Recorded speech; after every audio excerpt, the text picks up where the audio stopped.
நான் வந்துட்டு single parent தான். அப்பா வந்து 6 வயசுல விட்டுட்டு போயிட்டாங்க. உங்க அம்மா 6 வயசுல தோல்ல துண்டு போட்டா. எந்த வீதியில அவமானப்பட்டீங்களோ இதே ஃபேமிலியோட நீங்க நடந்து வரோம் நாங்க பார்க்கணும்.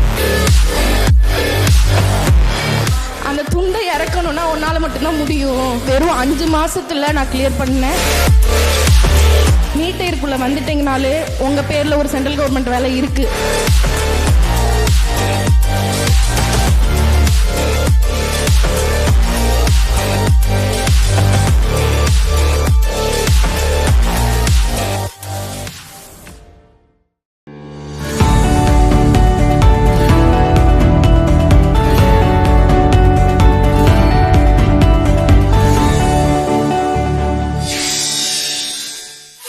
இப்போ என்னோட பயோடேட்டா சொல்லணும்னா நான் வந்துட்டு சிங்கிள் பேரண்ட் தான்.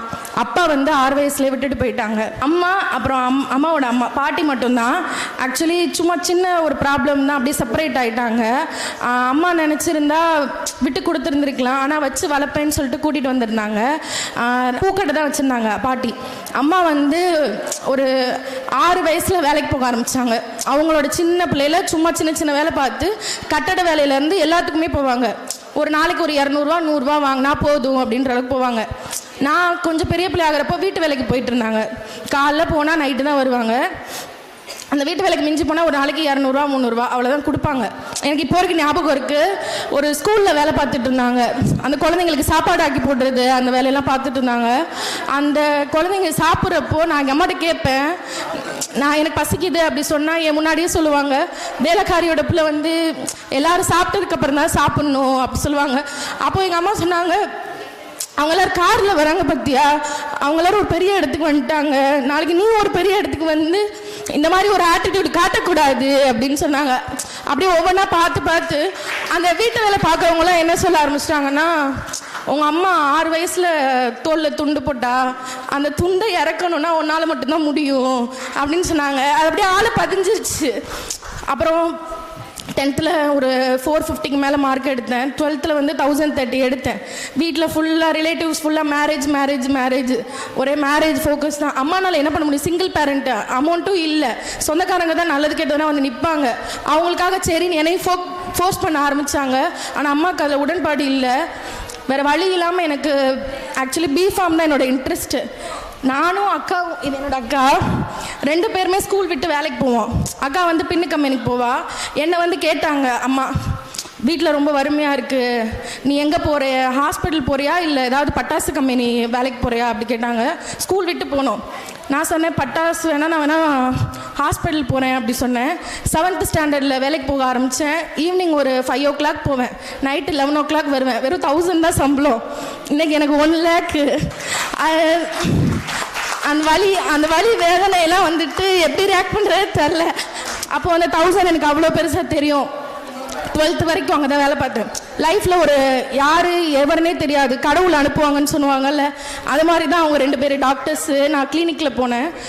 அவர் தான் என்னை வந்துட்டு ஒரே வார்த்தை தான் சொன்னார், நர்சிங் படி, அழுகுவ, கஷ்டப்படுவ, வேதனைப்படுவ, எல்லாரும் மாற்றி மாற்றி அடிப்பாங்க, சாகணுன்ற அளவுக்கு தோணும், ஆனால் ஒரு நாள் ஒரு உயரத்தில் போய் நிற்ப, உன் கையில் அரசு வருமானம் இருக்கும், அன்னைக்கு என்னை நினைப்பேன்னு சொன்னார்.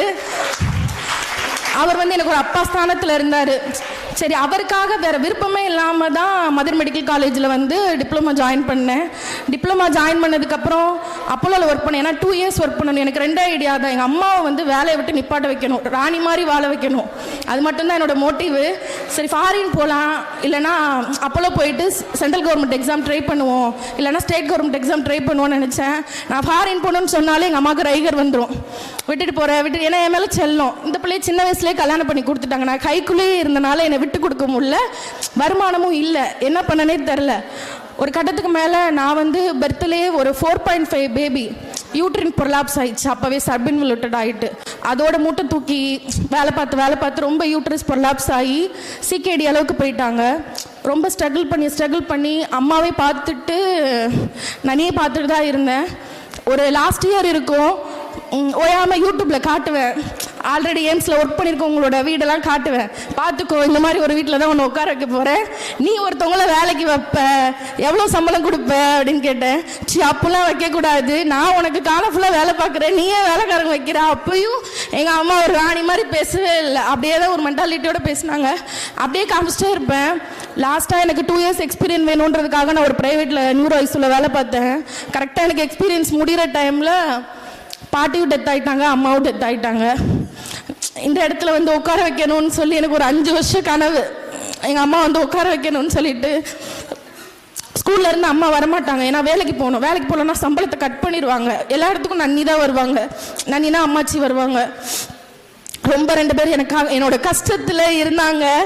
இன்னைக்கு வந்து ஜிப்மரில் வேலை பார்க்குறேன், ஆனமில் வேலை பார்க்குறேன். கேட்டை திறந்து உள்ளே போனால், உள்ளே போகிறதுலேருந்து நான் வார்டு போகிற வரைக்கும் எல்லாரும் கையெடுத்து கும்பிட்டுட்டே இருப்பாங்க. அப்போது அந்த வழியில் இருந்தாங்க. இன்னைக்கு என்னோட சந்தோஷத்தில் அவங்க இல்லை.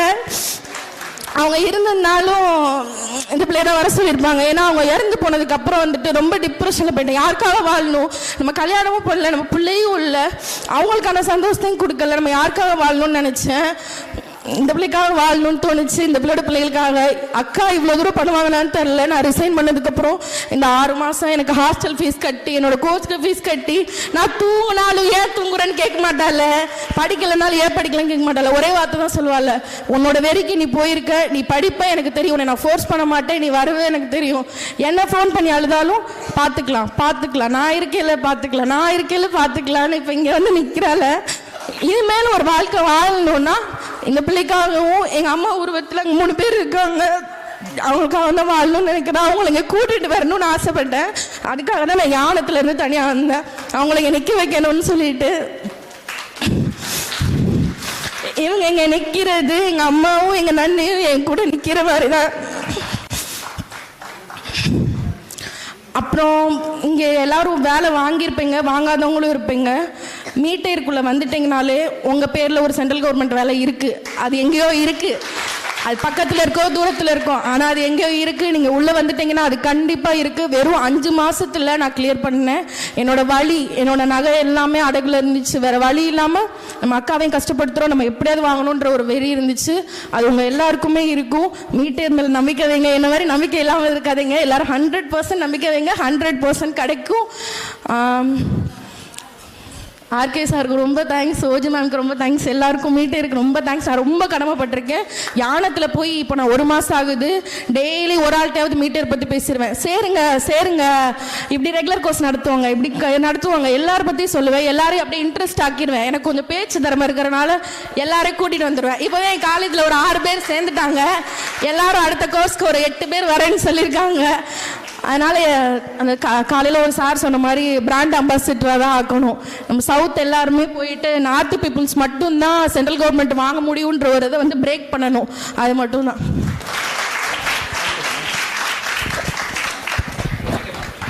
பைரோஸ் சொல்லாத ஒரு ஸ்டோரி இருக்கு. ஃபர்ஸ்ட் அலாட்மெண்ட்ல வந்து ஜிப்பர் பாண்டிச்சேரி கிடைச்சது. என்ன பைரோஸ்? ஜிப்பர் பாண்டிச்சேரி கிடைச்சது. அடுத்த அலாட்மெண்ட் சேஞ்ச் ஆச்சு. நாசர் 9ல ஃபர்ஸ்ட் டைம் ஒரு சேஞ்ச் ஆச்சுல, அந்த சேஞ்ச் ஆனதில் ஜிப்பர் யானம் கிடச்சிது. ஸோ ஒரு இடத்துல பக்கத்தில் கிடச்சி அடுத்து யானம் கிடச்சது ரொம்ப ஃபீல் பண்ணாங்க. அதில் முக்கியமாக அவங்க ஃப்ரெண்டு ஒருத்தவங்களுக்கு ஜிப்பர் கிடச்சிருச்சு, இவங்களுக்கு ஜிப்பர் பாண்டிச்சேரி கிடைக்கல. ஸோ அது ஒரு டஃப் மொமெண்ட் கிடைச்சதில்ல. பட் இருந்தாலும் அதை ஸ்போர்ட்டிவாக எடுத்துக்கிட்டு யானத்தில் போய் ஜாயின் பண்ணிட்டாங்க. And the story was so emotional, amazing story. அதை சொல்கிற விதம், அதை இவ்வளோ துக்கத்தையும் இவ்வளோ சோகத்தையும் தாண்டி ஜெயிக்கிறங்கிறது வந்து அவ்வளோ ஈஸியான விஷயம் இல்லை. She has achieved it. And இன்னைக்கு இங்கே எல்லாரும் நின்று அதை சொல்லியிருக்காங்க அப்படின்னும் பொழுது எங்களுக்கு அஸ் அ டீம் மீட்டியர் இவ்வளோ தூரம் நம்ம பண்ணுறோங்கிறது வி ஃபீல் ப்ரௌடாக. சார் வந்துட்டு ஆர்கே சார் ஒரு 3 மணிக்கு வருவார், நின்றுட்டே தான் இருப்பார். அவர் வயசு என்னெல்லாம் தெரியாது, ஆனால் இந்த வயசில் என்னாலே நிற்க முடியாது. வயசு நாங்கள் சொல்கிறோம் 45. ஐயோம்மா 45லாம் இருப்பேன் தெரியாது. ஆனால் சார் இப்படி நிற்பார், ஸ்டாண்டர்டிஸில் நிற்பார். ஒரு பிரேக் ஒரு 6 மணிக்கு விடுவாங்க. அப்போ அந்த சேரில் உட்காரப்போ அவர் ஒரு வார்த்தை சொல்லுவார். அந்த வலி வந்து எவ்வளோ பெரிய வலி. அவர் அவ்வளோ நேரம் நிற்கணுன்ற அவசியமே கிடையாது. அவர் அன்னைக்கு 5 மணி நேரம் நிற்கனால தான் இன்னைக்கு 5000 குடும்பம் நல்லா இருக்கு. அதை வந்துட்டு அவர்கிட்ட சொல்லணும்னு நினச்சிருந்தேன். அந்த வழியை நான் கண்ணால் பார்த்து அது அவ்வளோ கஷ்டமாக இருக்கும், எனக்கே கஷ்டமாக இருக்கும். அதுக்கப்புறம் வந்துட்டு என் கூட நாங்கள் மொத்தம் ஹாஸ்டலில் ஒரு 5-6 பேர் இருப்போம். என் கூட ஒரு 2 அக்கா மட்டும் எங்கள் கூட செலக்ட் ஆகலை. ஆக்சுவலி இப்போ வரைக்கும் அதனால் போஸ்ட் பண்ணல நிறையா இதெல்லாம். எல்லோரும் மொத்தமாக தான் போஸ்ட் பண்ணணும்னு சொல்லிட்டு அடுத்ததுக்கு கண்டிப்பாக கடவுள் அவங்களுக்கு கொடுப்பாரு. நாங்கள் எல்லோரும் மொத்தமாக இங்கே வந்து நிற்போம். ஒரு நிமிஷம் இன்னொரு ரிக்வஸ்ட் பைரோஸ் கிட்ட. நீங்கள் மதுரை செலக்ட் ஆகி எந்த வீதியில் அவமானப்பட்டீங்களோ இதே ஃபேமிலியோடு நீங்கள் நடந்து வரோம், நாங்கள் பார்க்கணும். அதை ஆர்கே சாருக்கும் பிரவீன் சாருக்கும் ரொம்ப நன்றி. நான் அதிகமாக என் தங்கச்சிட்ட ஃபோன் பண்ணி கேட்கும்போது உங்களை பற்றி தான் கேட்பேன்.